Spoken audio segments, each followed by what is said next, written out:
welcome to Trail Talk, your TV source for news and information about the Upper Charles Trail.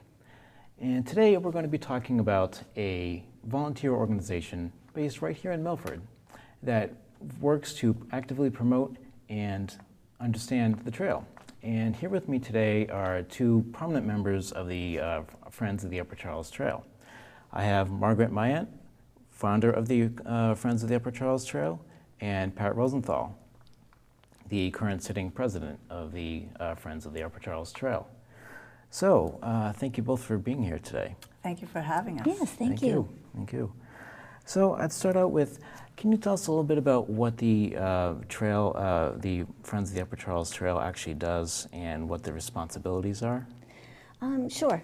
So, as an organization, we're a 501(c)(3) nonprofit organization, Okay. and basically our charter is to educate so that everyone has an awareness of the trail itself in general and its place in the community.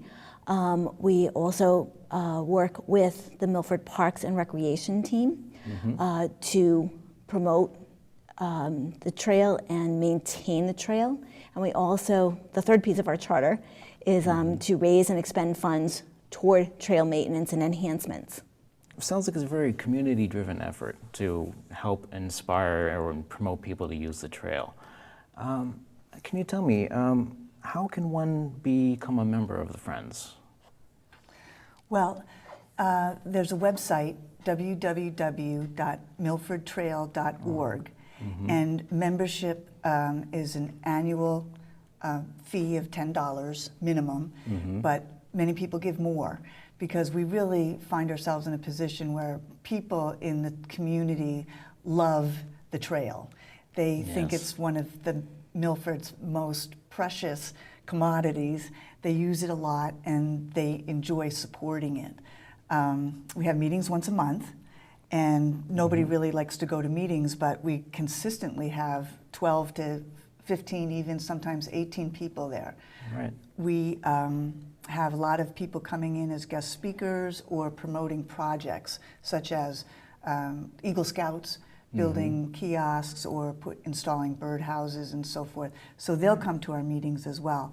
So we encourage people to attend, we encourage people to donate, and we encourage people to visit the website and www.milfordtrail.org. And we also have a Facebook presence as well.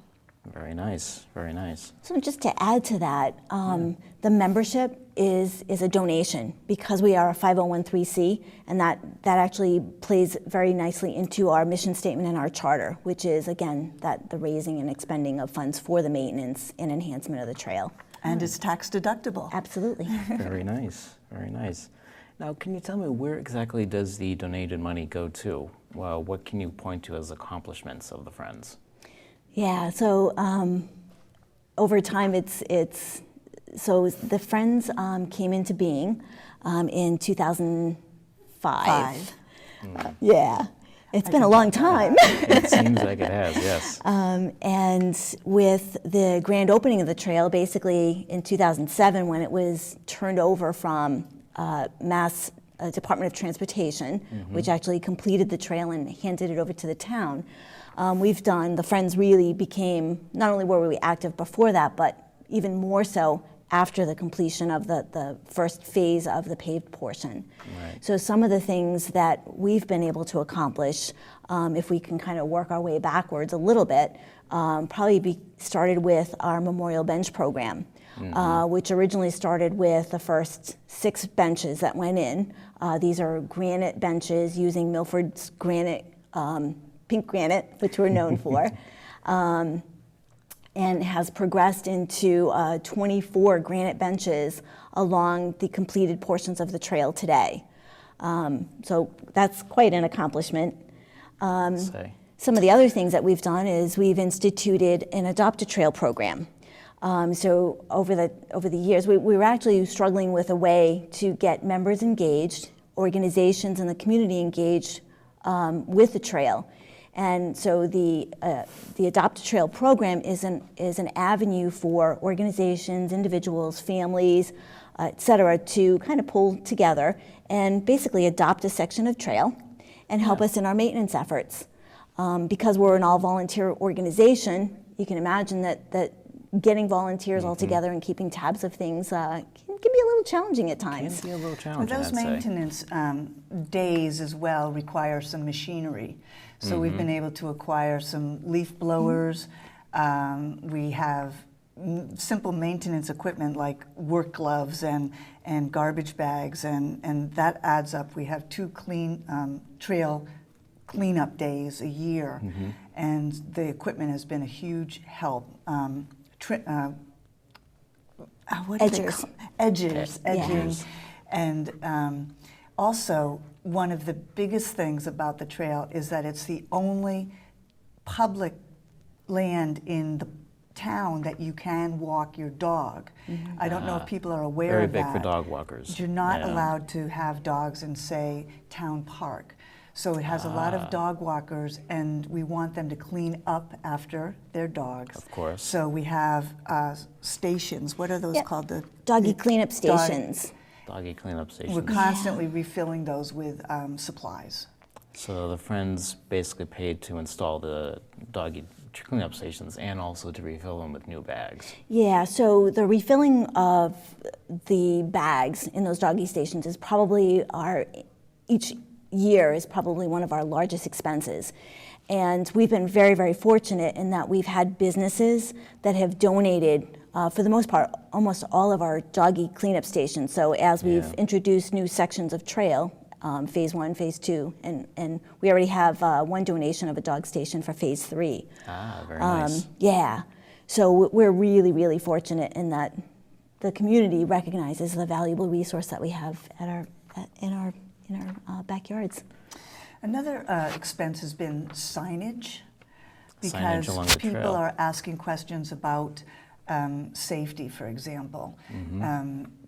You might find yourself out alone, and we want to make sure that people feel safe. So there's reminders that you can use your 911 phone if you feel unsafe. There's mileage markers. There's reminders of the rules of the trail. Of course. And of course there's some vandalism, so the signs have to be maintained as well. And general upkeep and special projects, such as some of the benches, I think, were sinking a little bit. We brought in some loam. We want to bring in dirt and maintain those. So it's an ongoing thing. We want to maintain its naturalness, but we also want to make sure that it doesn't leave us by erosion and vandalism and so forth. That's true.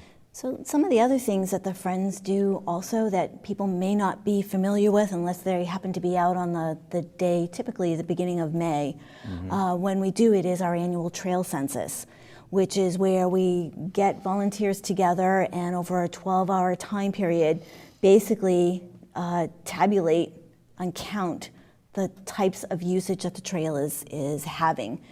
That really does help us very much in understanding how the trail's being used, whether someone's walking their dogs, to help us determine, how many more stations we might need to add. It helps us to understand from a safety perspective if there are any other, lots of bikers, rollerbladers, etc. So those kinds of things are things as well. The trail counts also help us advocate for trail development throughout the state. There's many organizations, really across the country actually, but locally they're looking for statistics to show that these are used by ordinary citizens and many ordinary citizens. So it's not just some fly-by-night project that's spending tax money or town money, that it's really adds value to the community, and we can demonstrate that through these numbers. Right, so it really shows that there's a lot of value to having a trail like this in a community. Absolutely. And hopefully to expand it to other communities around the state. Yeah, we've actually shared some of our census data with the surrounding Upper Charles Trail towns like Holliston, like Hopkinton. And essentially that's data that becomes really huge in helping them to get in front of their town agencies and leaders to help them to understand the impact that this has, the positive impact that it has on their communities. To speak more about the Upper Charles Trail as a whole, there are 5 communities involved: Milford, Hopkinton, being one. Sherborne, Ashland, and Holliston. And Milford is by far the farthest along, I mean, bar none, because we did it in phases, thanks to Reno DeLuzio from the Milford Town Trail Committee, and he's really been the leader in this whole project. And there was the phase 1 that was completed in about 2007, and we hoped it would be, the grand opening would be in 2005, but just a little bit more needed to be done. Fact of life. The phase 2 was the connections to Hopkinton border and Holliston border. So we're right now a ribbon between those 2 towns. And the phase 3 was the famous missing link that sometimes people say, where's the rest of the trail? Where's this missing link? And that's going to be completed, if all goes well, this spring. Fall. Fall. Fall of 2014, Fall 2014. Yeah. So we're all excited about that. Great. Very much so. Great. Very much so. So There's just a couple of other things in terms of accomplishments. So I do want to make mention of some of the various groups, the Scouts in particular, which we mentioned a little bit, but there have been a number of projects, bird houses to attract the wildlife, also bat boxes, which I don't know if the typical person would notice these, but these are the black boxes that you might see high up on a tree on the south side of the trees, and that's really a natural mosquito way of keeping the mosquitoes at bay, so at that bay and outside without of the attic. having exactly. Yeah. We've also had the kiosks. So today there's 3 at 3 major trailheads: Louisa Lake, Sacred Heart Trailhead, and now at the Hopkinton Trailhead. And those have all been a combination of Eagle Scout projects or working with different organizations or schools, as an example. Blackstone Valley Tech, Waters Corporation, as well as the My One Wish Foundation. So a combination of Scouts working with other community businesses or organizations to get the funding to actually do their projects. And then, of course, the Friends coming behind with the signs and putting the maps up and so forth. I see. Yeah. So it's the construction of the trail was really accomplished by the Milford Trail Committee and the Mass State Department of Transportation, whereas the Friends are really an organization, all volunteer basically, that comes in to help maintain it and update it and make it widely known that there is such a thing here. Going back to the trail counts, if you think about it, before roughly, let's say 2007, there was nothing. I mean, maybe there was trail development and people stuck onto it before it was finished, but largely before that, there was not much you can go on. Whereas now, I don't remember actually, I'll have the numbers in front of me, but there are quite a few people using it, whereas before... Thousands. Yeah, thousands, thank you. Yeah. Thousands of people using the trail, whereas before there was absolutely nothing. So it really proves that there's a lot of value to it. Well, and actually, even before, I want to say maybe there was less than nothing. I don't mean it that way, but there were some abused areas. There, the kids, I mean, I don't want to say there was just kids, but there were parties or four-wheel vehicles who were creating damage to the terrain and creating messes that nobody was cleaning up. And so now it's open to people, it's open to walkers and bicyclists, it's not open to motorized vehicles. Right. And Anything so without an engine. it's improved to be, went up from less than nothing to Everybody. open activity and action for, and visibility really. So that actually improves the safety, improves its beauty, and family functionality for the community. Very nice. Just to add to that, so in our 2013 trail count census, we counted 2,500 people. And that's in one 12-hour span. In one 12-hour span. So the way we do that is we actually have 4 spots along the trail, 3 or 4 spots depending on the number of volunteers. And basically every time somebody goes past your checkpoint, you just kind of tally them up, and then we tabulate that and count them up. So based on that, if you think about the ways that people are using the trail, or have any conversations with folks as they're out there, you'll find that the way that the opening up, as Margaret mentioned, to the broader community enables people to travel to their employment places. So if you think about the section, the phase 2 section between like CVS Pharmacy and Friendly's, headed toward Beaver Street, there's businesses along that stretch. People get to work that way. People that are going out for dinner perhaps might use the trail to get to dinner or take carry-out out. So there's all kinds. It's just amazing when you talk to people, all the ways it gets used. Well, especially seniors, because, and well, I think of populations. Seniors is one population. Another population is young families with young children do not feel safe taking bicycles on streets, because the cars are too close to them, they're driving too fast, and so the trail now is there, and they just love it. Another thing about the transportation and the Transportation Department of Massachusetts, who orchestrated, say, the construction of it, it's ADA compliant, which is Americans with Disability Act, in such a way so that the inclines, the entrances to the trail, are very soft. They're very flat. And in line with the sidewalk, or from the street to the sidewalk is an incline. Yep, and they're very gradual slopes, so that they're very safe for wheelchair people. And the Friends of the Trail is interested in working with the Milford Commission on Disability to maintain that ADA compliancy. So that's going to be part of some of the future projects as well. Okay, well, it'll be great to hear more about that.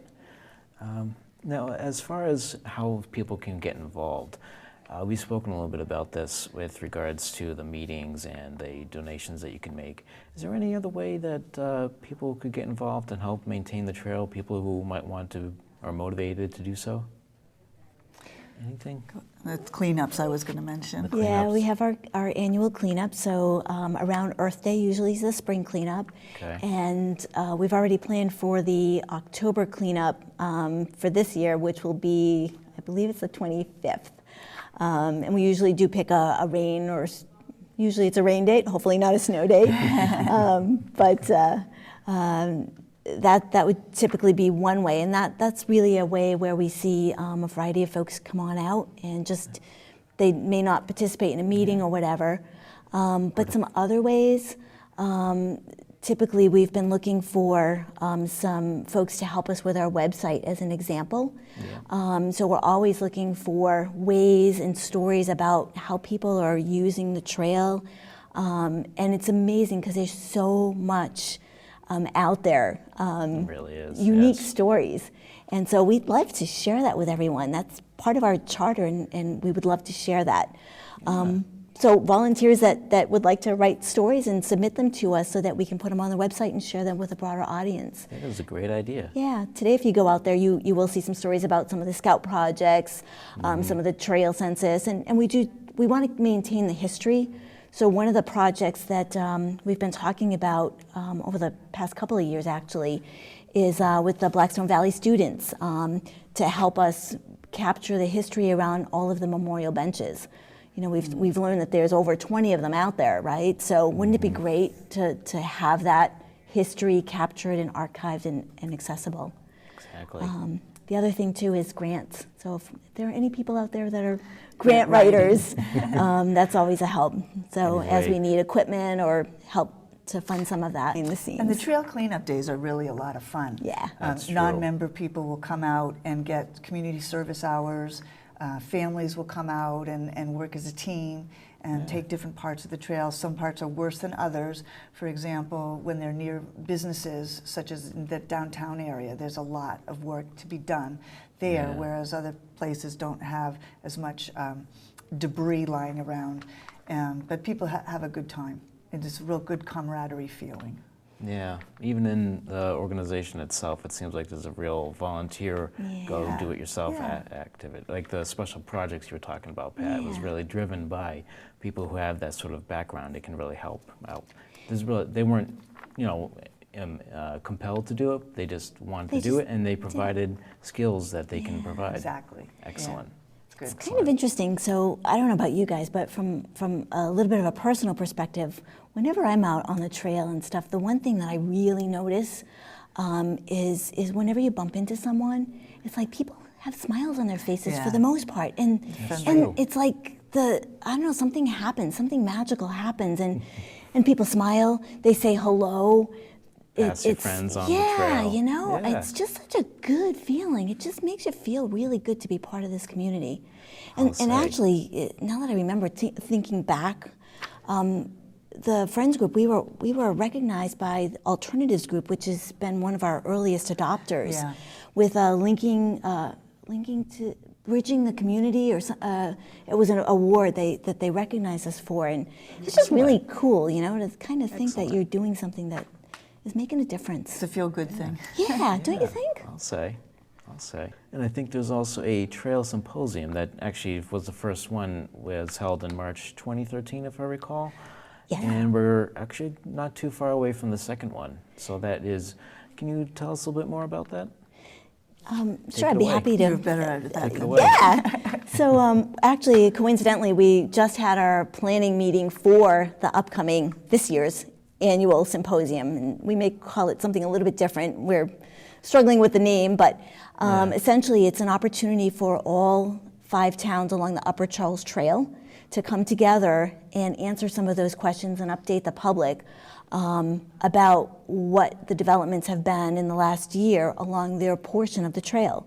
So typically, we get questions about, hey, when's Hopkinton going to be ready, or when's Holliston going to, when are those connections going to be made? This is the opportunity for everyone to come on out and join us.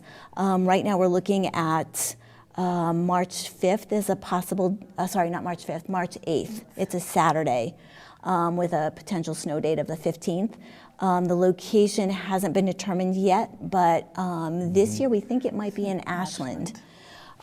So just we'll be getting some save the dates out hopefully within the next week or so. Excellent. So we'll get back and let everyone know what that is. And certainly it'll be on our website and on Facebook and the other towns as well. Excellent. So there'll be, the plan is to have a guest speaker kind of to give an overview at a regional level of the overall rail trail, multi-purpose trail system in our area, and the ideas behind connecting it to some of the other trails, so we really have a complete network. So I think that wraps it up for today. Thank you both for coming out here. Thank you for having us. Yeah, this is really great to have the opportunity to share.